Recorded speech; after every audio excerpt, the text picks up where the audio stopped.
Welcome to Our Future is Kind, a podcast exploring how we build the future we want to live in, one kind act at a time. I'm your host, Michael G. Neece, president of Our Future is Kind, and your trusted companion as we search out kindness strategies we can use in our everyday lives. Together, as we chase the idea of building a kinder future, we will interview experts in kindness, team building, human motivation, corporate culture building, relationships, plus politicians, artists, and those with a vision for a healthy and kind future, one we all want to live in and deserve to enjoy together. In addition to interviews, we will consider positive depictions of humanity's future in art, literature, the movies, and media. And we will issue kindness challenges each week, give an update about Our Future is Kind, the company, and what it's doing to stay true to its mission. So, let's dive in. Neece Powell Graham is one of my favorite people that I've ever met in my life, and that is probably an understatement. She's a writer. She is a two-time TEDx speaker. She travels the world and she spreads great joy. Welcome to the program, Neece. Thank you so much, Michael. You're one of my favorite humans, too. I'm so happy to be here, especially because your work in the world, your message, and the message of this podcast resonates so strongly for me and is so much of what I'm about in the world. So I'm really excited to be able to contribute. So thank you. It's an honor. I think our audience is going to love what we're about to talk about. So before we dig in, though, I want you, I kind of gave an introduction about who you are, but I want you to tell everybody what makes you you. I love that question. Thank you, Michael. So I would say that a few of the things that make me me, one is extremely relevant to the topic of this podcast, that I want at the end of my lifetime for my legacy to be a legacy of love. And my hope will be that any lives that I have touched as I have walked through this world, that, you know, at my 100th birthday party or beyond, if people are talking about me after I'm in the spirit world, my hope would be that my legacy would ultimately be that I had touched, moved, and inspired people with love and with kindness, and that is the most important piece of who I am in walking through my life day to day and all the work that I do, and my foundation, right, is that foundation of integrity, love, and kindness, compassion for all living beings. And I think some of the other things that make me me, I was a varsity cheerleader in high school, but I feel like that role of being a cheerleader is something that has remained consistent in my professional work as well. You know, I'm a multiple, time TEDx speaker, as you mentioned, and I help other brilliant thought leaders land life-changing stages. And I bring women on global retreats around the world to work on our businesses and lives and self-development. And I've worked for multiple presidential campaigns over the years.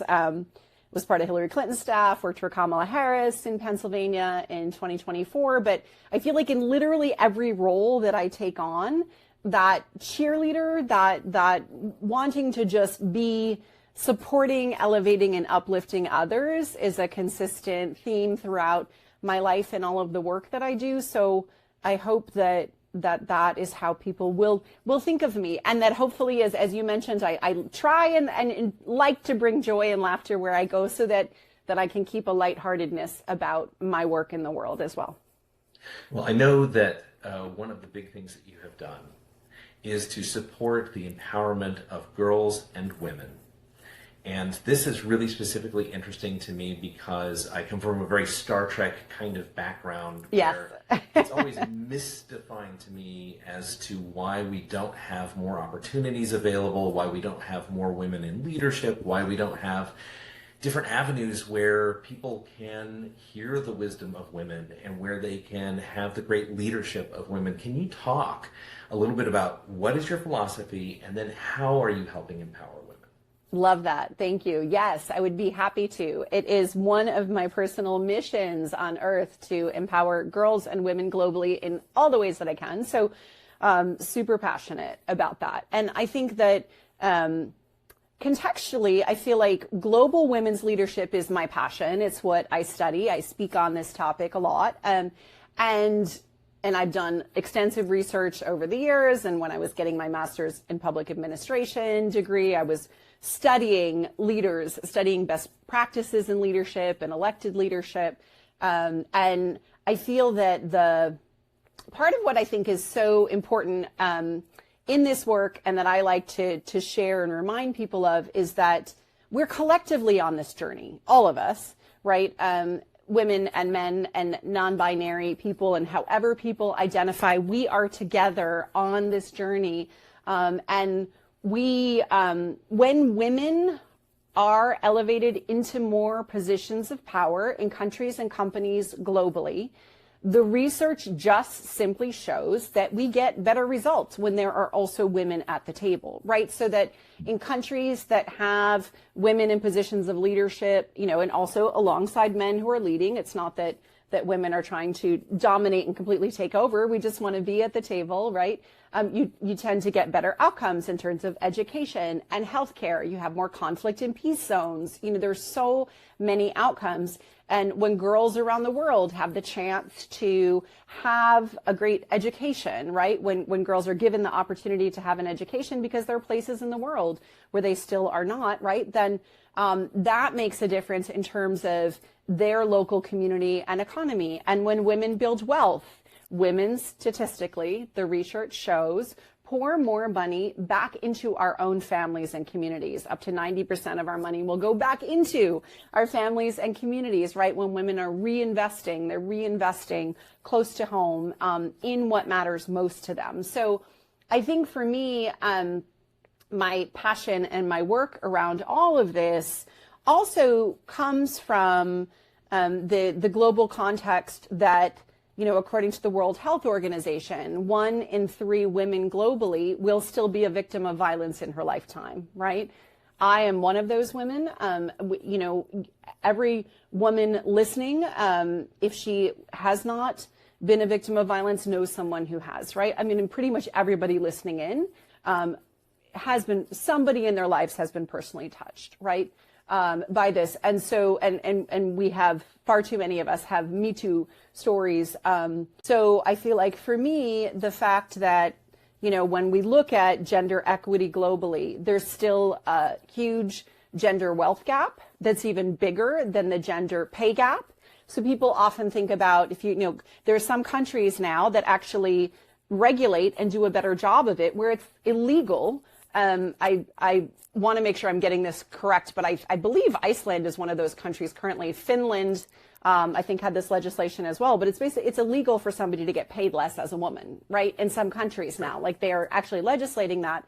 And so, you know, but when you look at it around the world, there typically is still a pay gap where often you will find in the same job, same roles, that men are still making more money than women. And that really increases when you look at the gender wealth gap. So I think that all of us kind of collectively working to ensure that we are helping to bring forward more voices of power for girls and women, and that we are helping to make sure that we have girls and women at the table where decisions are being made. So that when laws are being made about our bodies, that we are at the table, right? I do not think most men would be very happy if suddenly the government was legislating their bodies or trying to take away Viagra or all these other things, right? So like, you know, I think when men realize what it feels like to have your body regulated by the government, they're generally opposed to it. So, you know, I think that you know, all of us working together to make sure we're just trying to get to that point globally where girls and women are offered the same opportunities that men are offered to you know, create the lives we want to in the world as well. And I want to just keep moving us closer to that in our lifetimes. So, and hopefully make a little, you know, dent in the universe. So, yeah.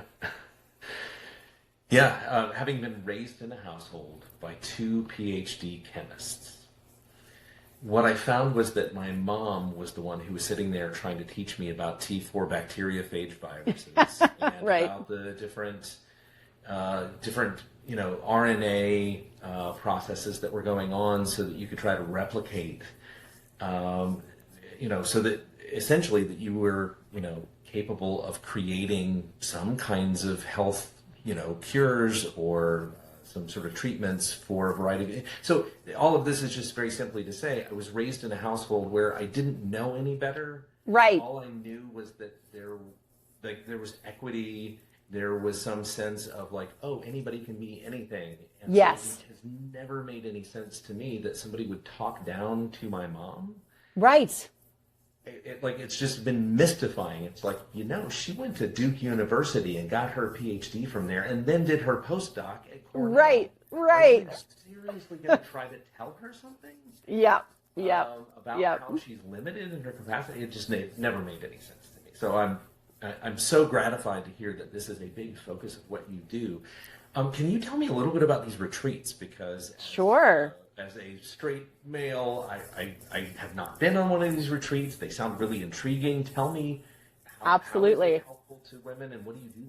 Absolutely. And listen, if there is a retreat in the future where men are part of the retreat audience, you will be the first to be invited. I promise you. I will make sure you know where it's happening and when. So my retreats have a couple different types of focal points. So some of my retreats, we are working collectively on our life and business goals. So they're more kind of like self-development retreats for women. So I'm a Martha Beck certified life coach. I'm also a meditation and mindfulness instructor. I've been practicing meditation and yoga for 20 years now and meditating daily and teaching yoga, I do not teach yoga. I participate in yoga, but teaching meditation for about a decade now. And it is a passion. But when I take women, I typically in January offer a retreat that's like themed around annual planning, and it happens somewhere fun and beautiful. I did one in Rio Grande, Puerto Rico, like on the beach in a 3-story pink house on the beach that we called the Barbie Dream House. So that was fun, where we worked on our business plans, building out plans for 6- and 7-figure businesses for the women who were there. And then walking through ways to build in habits and systems and structures in our lives that helped us to be mentally, physically, emotionally healthy, and to be able to just consistently move forward with our biggest goals and dreams. So some of my retreats are focused around like business and life, personal goal development.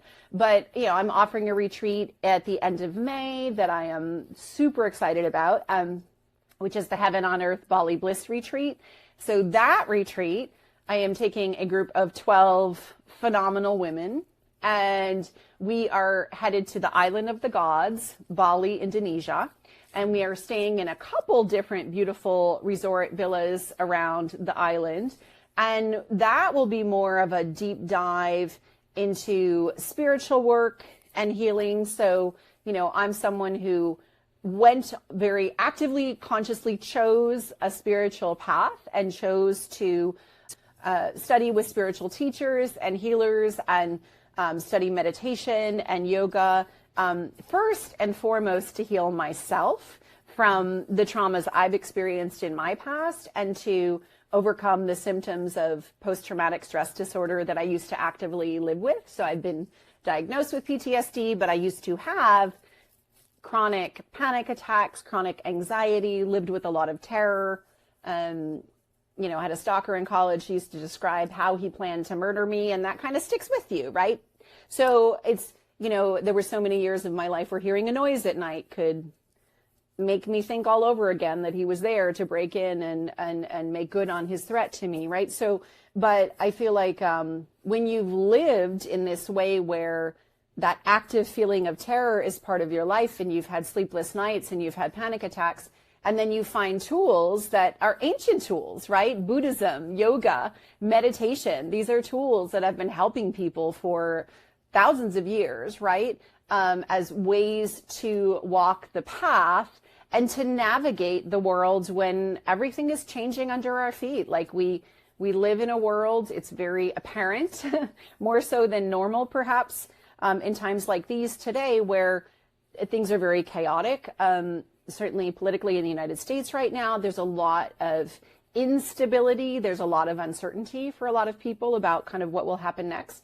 And that feeling of being able to navigate when the ground is moving beneath you and to navigate through the eternal process of evolution and change that is just part of existence on this planet.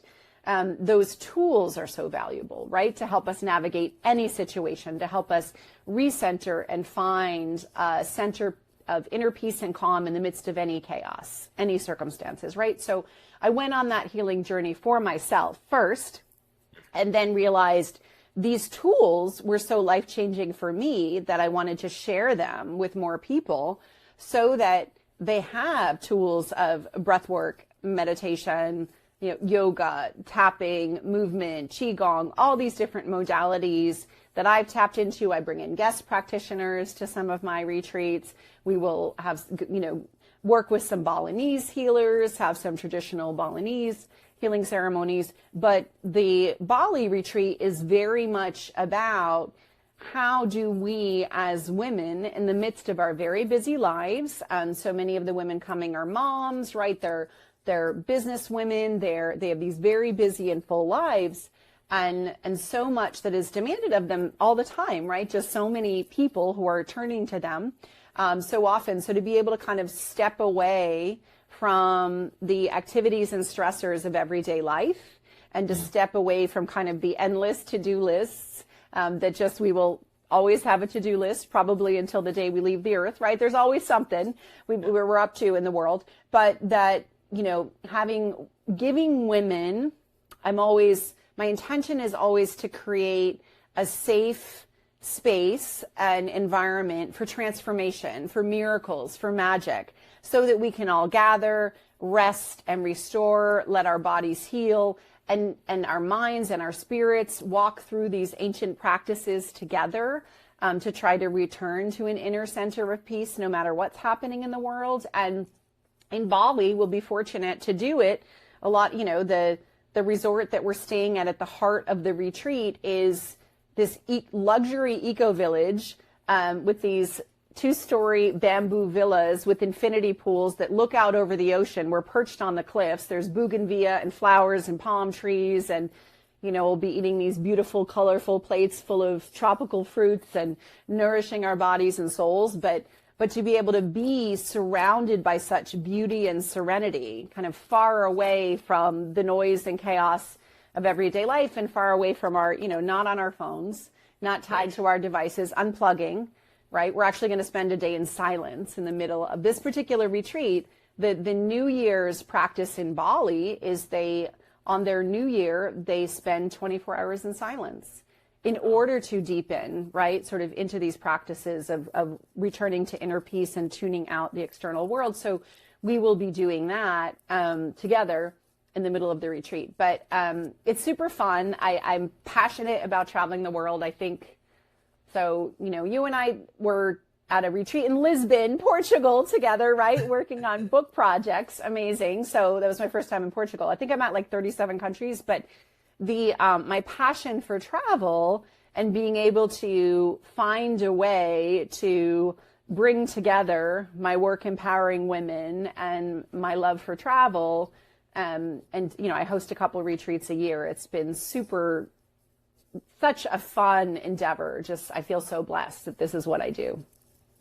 You have a whirlwind of exciting times in your life. It's just it's fascinating. I think one of the things that I find so cool about you is that you are unflinching about the fact that sometimes the world is a very harsh place. Yes. You've been attacked. Yes. You've had to recover from that and try to understand and comprehend the world in a way that then you're able to overcome, reach this sense of calm, and then infuse everything that you do with kindness. I just find that utterly fascinating because a lot of people say that kindness is weak, that you're just capitulating to people by being kind. And I don't get that from any part of your story at all. I don't get that. Can you talk to our audience a little bit about the role of kindness in your life, how you found that sense of calm, how you Absolutely. face the harsh truths, but at the same time you can bring this, I don't know, this deep connection to the universe while you're doing it. Can you talk to us about that? Absolutely, of course, I would love to. So, I really, when I think about the kindness piece in particular and my own evolutionary journey, I would say a lot of credit for that goes back to my parents and my family of origin, where I really was, I was raised in a household where three of my grandparents were Irish Catholic. One grandmother was from Norway and was Norwegian Protestant Lutheran.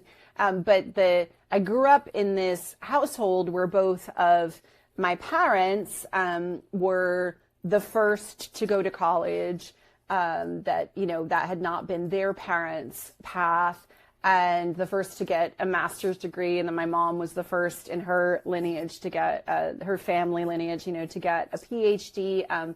But I think I was raised by people who were extremely hardworking, but also very kind and who cared a lot and still do about the world and about the people around them and about their neighbors. And, it's been interesting in watching the evolution of, my father's been a successful entrepreneur and business owner for 44 years, I believe, at this point with his company. And I kind of watched, watched the evolution of his business and my parents going from a, point in my childhood where it was really a struggle to pay bills and where there wasn't money for me to wear the ballet shoes I wanted to wear to ballet class. We just didn't have that money, right? So, but my dad over the years became successful in the world materially, right? Sort of made money through his own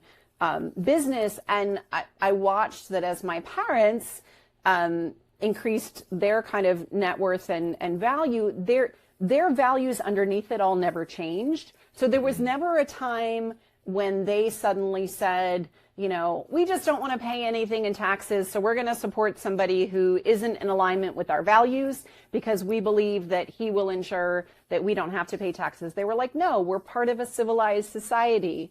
We want there to be good public schools. I went through good public schools. We want there to be services for everyone. We want people to be provided for. We want our tax dollars to help contribute to a society where all can be safe and all can have access to the things that we need just to survive in the world, right? And to grow. And so I think that foundation that I got from my family, was reinforced over the years where I've just, I don't know. I mean, maybe sort of like attracts like, right? That we pull people into our orbits energetically who also, have similar values, I think. And so for me, as someone who has been a social justice activist since I was 8 years old, I worked on my first campaign because my family was in Democratic politics at the time. And so, I've been exposed my whole life to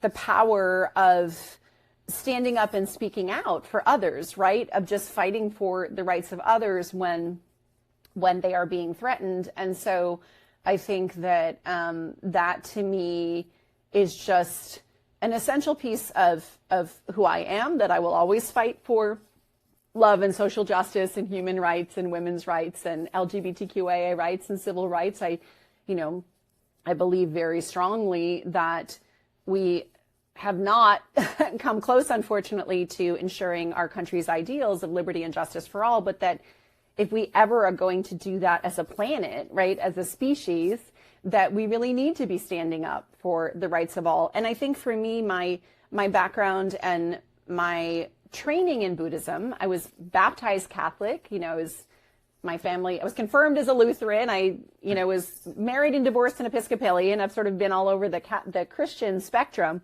But, I trained in Buddhism for years where, for me, it is really has been a powerful reminder to me of how interconnected we all are as a planet. And some of the Buddhist teachers I love, Thich Nhat Hanh is an amazing example of this, one of the most preeminent and amazing Buddhist teachers and writers ever. Thich Nhat Hanh, he writes a lot about this, and I have other Buddhist writers that I love who write about this, but this, we cannot walk through a single day without feeling the impact of actions and kindnesses, really, that were taken by thousands of people in order for us to have the day we have today. So when we brush our teeth, there's somebody who worked in that water treatment plant to make sure that we have clean water in our tap. There's somebody who manufactured that toothpaste. There's, when we walk out of our house and we walk into a coffee shop, there's a barista who's, like making our favorite Starbucks drink, but then, the coffee beans may have been grown in Colombia or Honduras or Guatemala or Ethiopia, right? And so there are farmers there who are growing the coffee bean, and, the rain that came down and the sun that allowed our food to grow. Like, we cannot take a single step in this world without this web of kindnesses, of just individual acts of kindness that have enabled our life to be possible, right? All these little things we take for granted. So for me, I think it's that interconnected web of life too, that I think that when we understand that we live in this completely interconnected world, and that when we perpetuate harm upon others, it cycles back to us. Like, when we understand kind of the karmic repercussions of when we share and radiate kindness, you will find that that comes back to you. And I feel that if, people who intentionally perpetrate harm upon others, I feel like usually that karmically at some point cycles back as well. But I just don't think I think we need to all continue to better understand as a species how interconnected we are, especially because otherwise we don't want to burn our planet down. But I think that kindness to me really is a strength, having a foundation of courage and integrity and kindness, so that you are willing to treat everyone with respect, and, be kind to other living beings. I think that demonstrates incredible strength. I think that what's easy, the easy path, is to be a cyber bully. There are a lot of them in the world, right? The easy path is to get online and rage at somebody and try to point the blame elsewhere. That's easy, but to stand in your own integrity, keep boundaries where you need to, defend others when you need to as an act of kindness and love, that takes courage.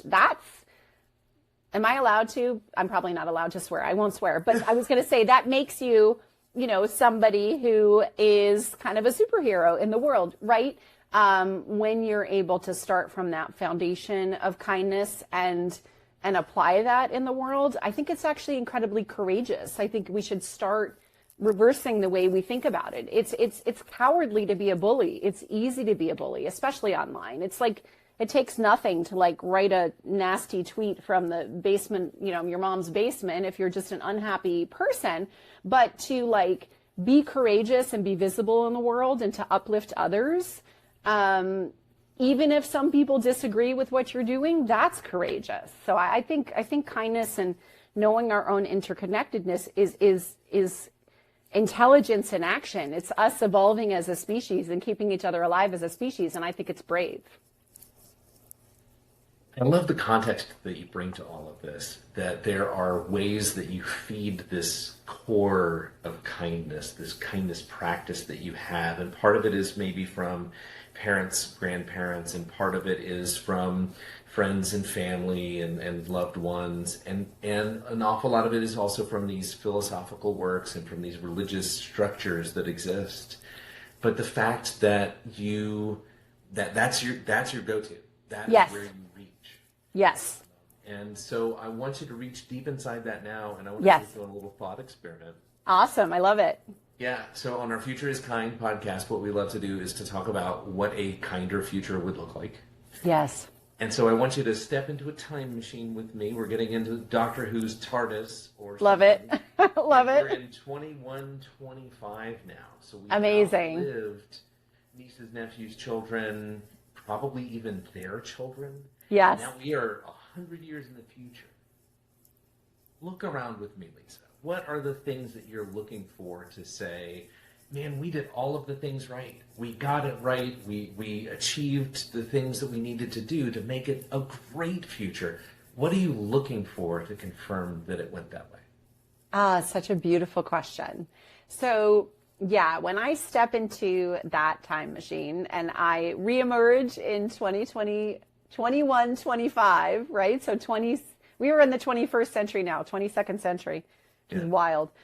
So for me, honestly, the first thing I see when I emerge from that time capsule, it's really interesting because it's the same experience that I've often had when I return to the United States from one of my international travels, and I typically fly into JFK or Newark, New York City airports often. So, but when I look forward to 2025, what I see, similarly to when I step back into the streets of New York City, is just incredible diversity in the people around me, that to me, a successful, beautiful, kind future includes all of us. So I have always, my whole life, and going through the public school system and growing up in Springfield, Mass, where I grew up, and I've always been fortunate to go to schools and live in environments that were very diverse. And my friends have always been from all around the planet, and all different races and religions and ethnicities and backgrounds and gender identities. And just, I just have so many beautiful friends from all around the planet. And I think for me, a kind future, a successful future, a prosperous future for all of us, that's part of what I would immediately see. Just the beautiful diversity of, I am light up when I'm in a room where I'm getting to learn, like I did when I was in graduate school at Harvard with 216 classmates from 81 countries. And they would tell me about my dear friend from the Democratic Republic of the Congo, who told me about his parents growing up in these mud huts in the DRC. And he was asked to run for president and declined because there was a risk that he would be assassinated, and he had 5 children. And there were all these incredible stories from my classmates that I learned about marriage dowries and cultures and traditions in other countries. And to me, like, a successful world, a kind world, a prosperous future includes all of us. There's no universe in which I just think it's a false construct and a dangerous construct that can literally result in genocide, to have the idea that any race or ethnicity or person or gender identity, that anyone's sort of better than another, right? That can lead to really dangerous paths throughout history.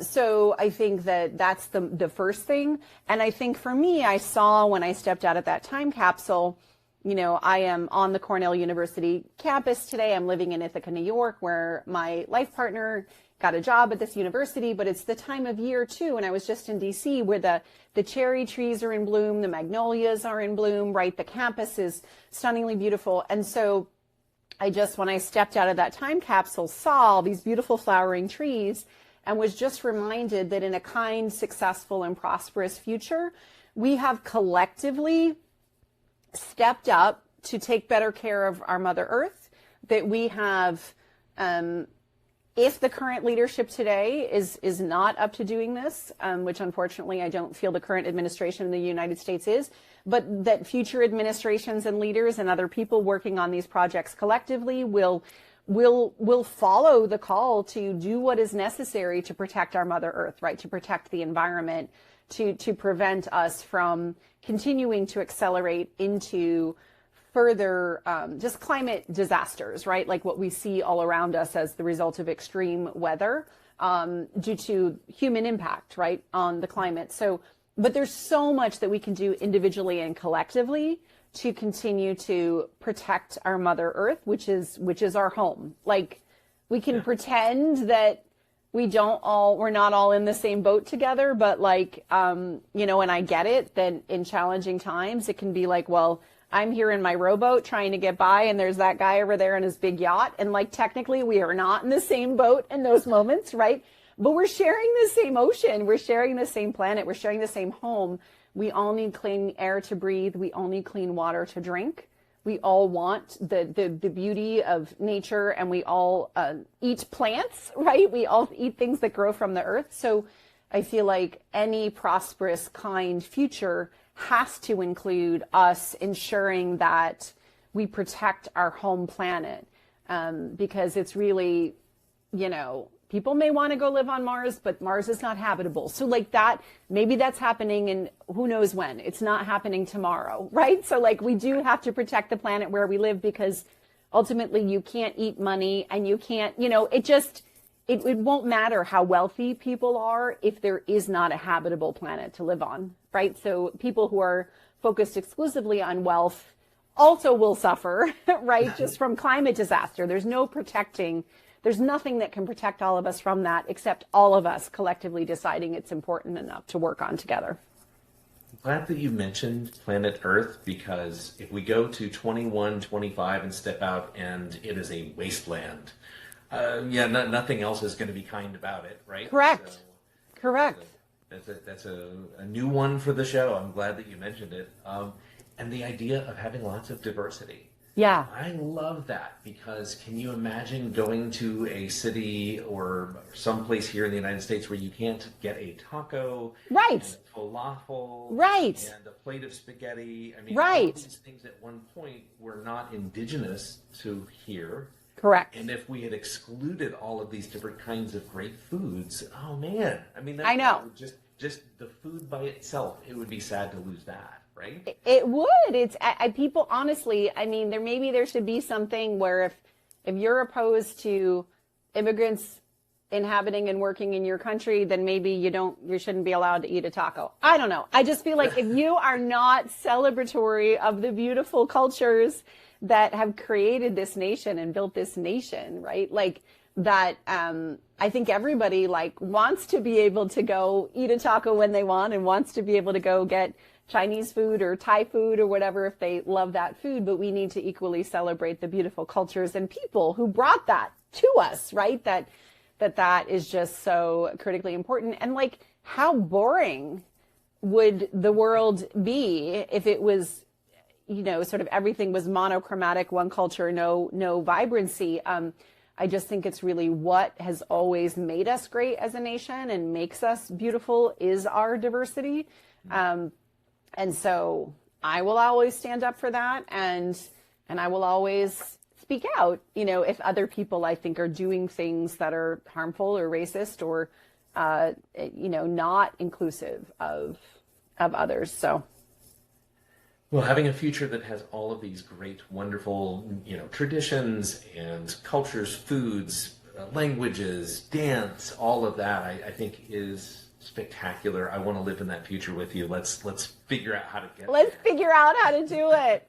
And the final piece I would say to that too, just because it's one of my passions, but as you know, Michael, that and we can talk more about this on a future episode when I'm further along in the project process, but my book proposal that I'm working on this book on a world led by women, reimagining our future in the 21st century, for me, 100 years out, when I say a world led by women, it doesn't mean only women can be at the table, but just that I believe that there are qualities of women's leadership and neuroscience that backs this up, that we bring to the table, that everyone could implement, that would be advantageous to help us move towards the future that we want. But I also see that, there is a future world where obviously the United States by 2024, it's ridiculous that we have not had a woman president. And we have had, I was part of Hillary Clinton's staff, and we did win that election by 3 million popular votes, but we also have in place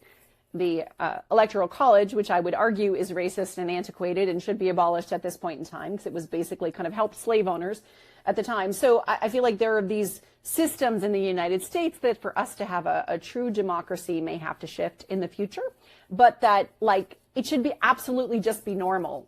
Of course, you can be a girl and grow up to be president of the U.S. or any nation, or be an astronaut or fly a plane or do anything else, right, that a man could do. So I feel like that will be an aspect of this beautiful future too, that just girls growing up knowing that, yeah, of course, I can do whatever I want to do in the world, right? Just like anybody else, just like a boy could. Of course I can.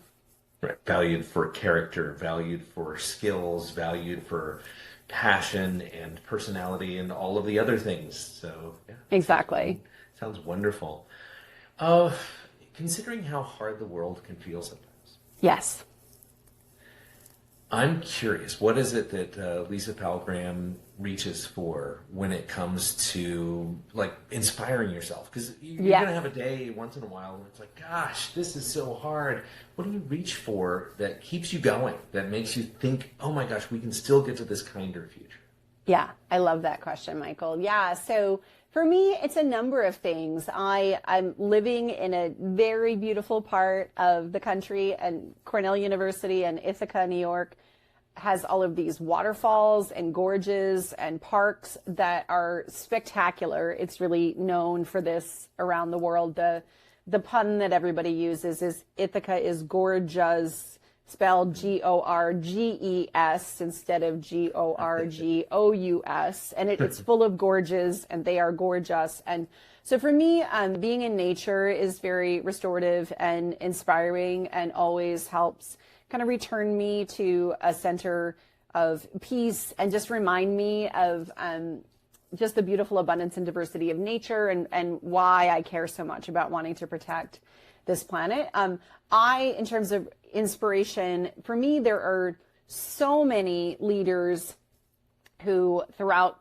the course of history who have really inspired me, and, beyond like reading books and biographies. And, when I was in grad school, I was attending the John F. Kennedy School of Government at Harvard University, right? So like I would listen to JFK's speeches as I took the tea, and I would listen to MLK's speeches. And just as I went to school in the morning, I was like listening to the words of people who have done great work in the past and stood up for what was right and just, and who inspire me. I have portraits of a lot of my favorite leaders hanging up in my home just to remind me to kind of be strong.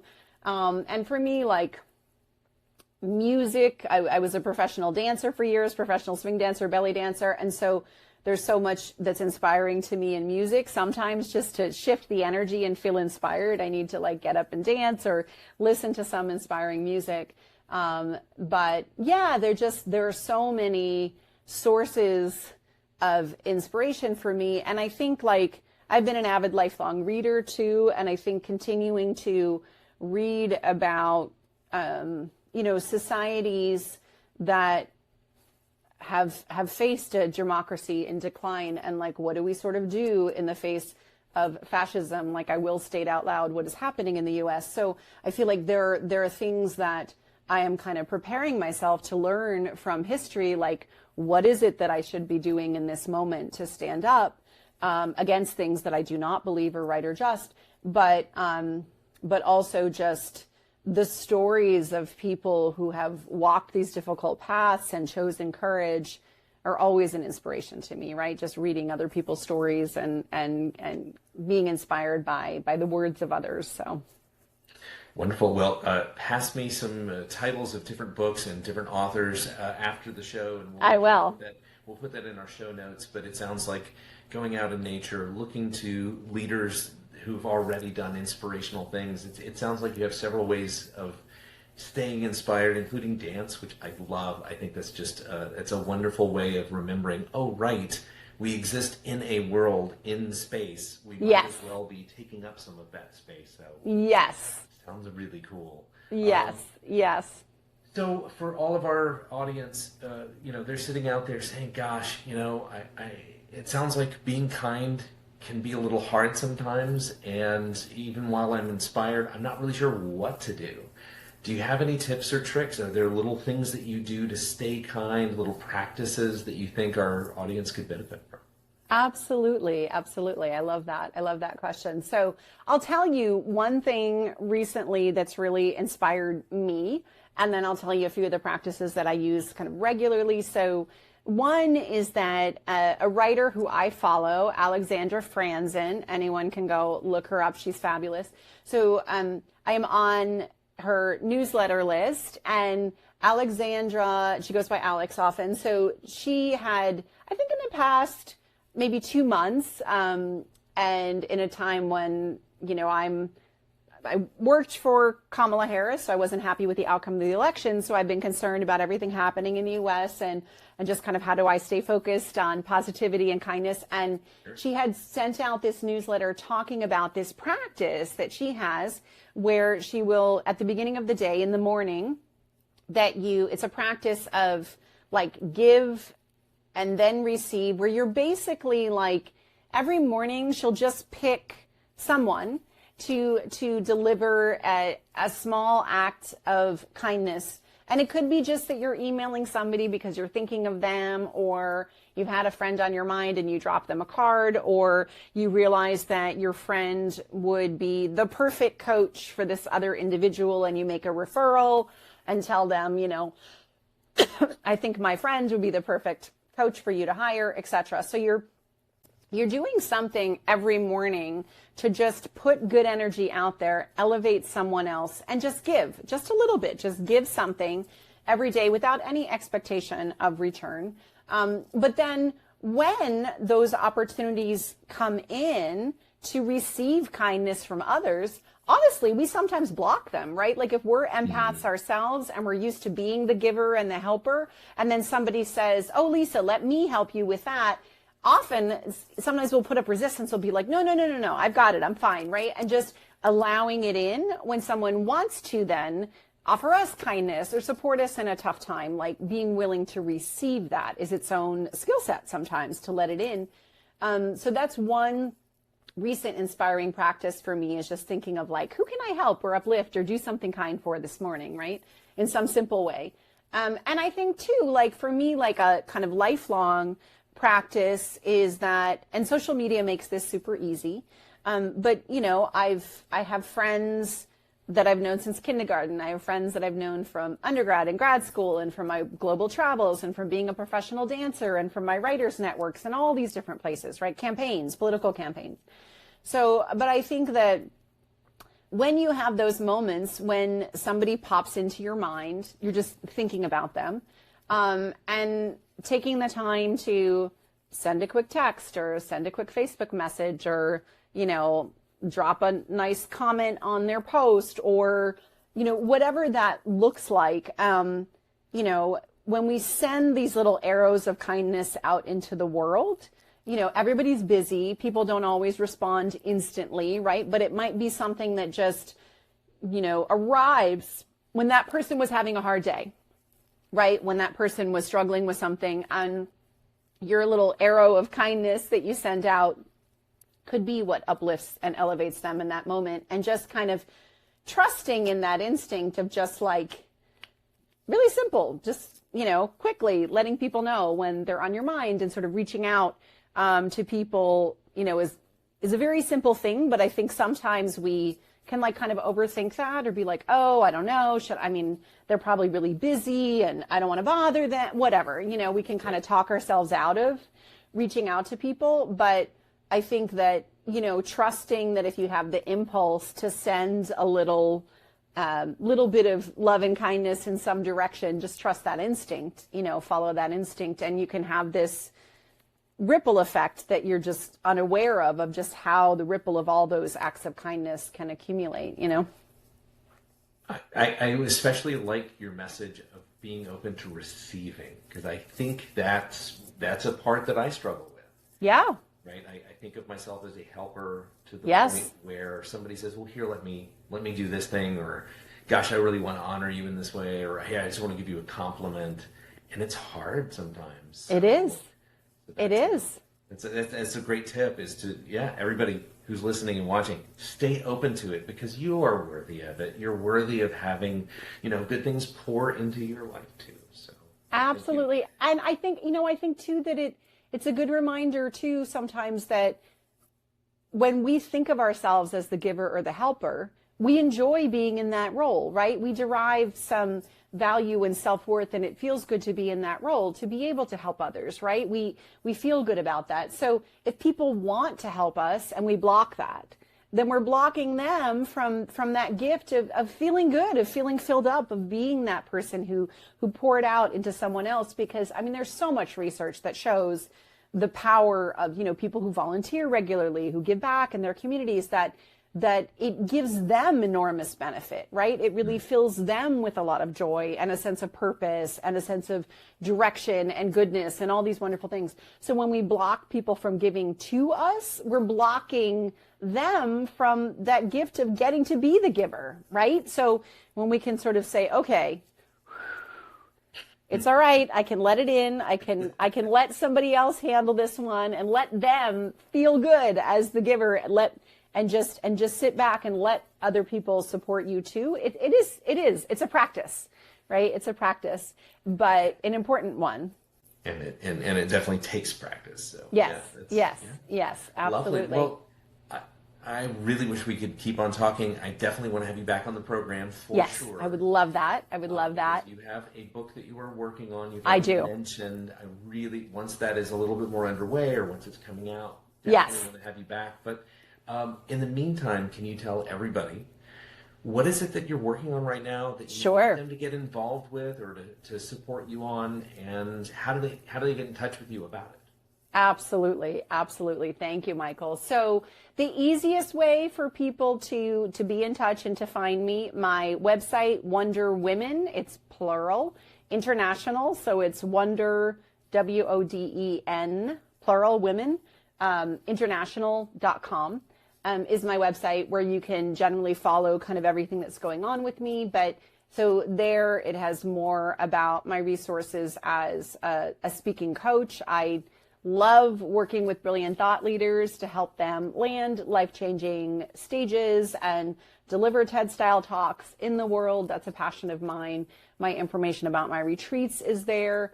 And right now, there are a couple different things that I am working on that I would love to invite everyone who is interested to jump on board. So one is that the second Sunday of the month, I'm going to be conducting, these are free. These are just a kind of volunteer free gathering of people, but I'm hosting what I'm calling a soul support circle for superheroes. And it's basically anybody who self-identifies as a love warrior, a social justice warrior, whatever, if you consider yourself to be part of the Rebel Alliance, if you're, a Star Wars person. But it's basically like people who are working for love and justice and feel like they could use some support in challenging and chaotic times. I'm hosting those soul support circles for superheroes second Sunday of the month at 7 p.m. Eastern. So I'll get that to you for your show notes, so you can drop it in for how people could sign up if they're interested. And, that's one thing that I'm doing just to kind of be of service in the world. I think it's a chaotic and challenging time for a lot of people. So it's helpful to have tools to manage that. And then I always have things going on, and I'm always looking to help thought leaders who are passionate about getting your message out there in the world. Always feel free to reach out to me, and we can just connect, have a talk, and see if I can be helpful. As people are developing, keynotes or developing talks for, TEDx and similar stages, like that's a process where I love being of support to people. And so always happy to chat with people about that. And yeah, just if anything, inspired you, if you've been listening in, feel free to drop me a note through my contact page on my website, and let's connect, and talk more. So I'm always happy to make new connections in the world and help however I can. Well, and with that wonderful invitation to everyone to come into your world, to be in your sphere, I just want to say thank you so much, Lisa. It is always a pleasure to talk to you, but to be able to share this conversation with all of the people who are listening and watching, thank you for coming on to our Future is Kind podcast. Oh, it was my pleasure and my joy, Michael. Thank you for being such a bright light in the world and uplifting so many, and for your mission and your heart. So I'm honored to be a part. Look forward to coming back in the future and hopefully to connecting with some of the other listeners around the world. You just never know what new friends you can meet when you're brought together by good common causes, right? Absolutely. Well, we'll definitely be touching base with you again in the future. Amazing. I can't wait. So thank you for the good work you do. this episode's kindness challenge. Each morning, choose one small act of kindness, a note, a referral, a compliment, a gift. Resist the urge to overthink reaching out. Just let them know they're seen and valued. Want to stay inspired so you can stay kind in the world? Take nature walks through local parks, trails, or near waterfalls. Listen to speeches by MLK, JFK, and other courageous leaders on your commute. Lisa is delighted to help her clients land and slay the TEDx stage, and also helps women build a lucrative speaking career by landing paid stages. She's offering some end-of-year specials. You can find out more and contact her at www.wonderwomeninternational.com. Thanks again for listening to our Future is Kind podcast, a podcast in search of a kinder future. Go out there and do something kind.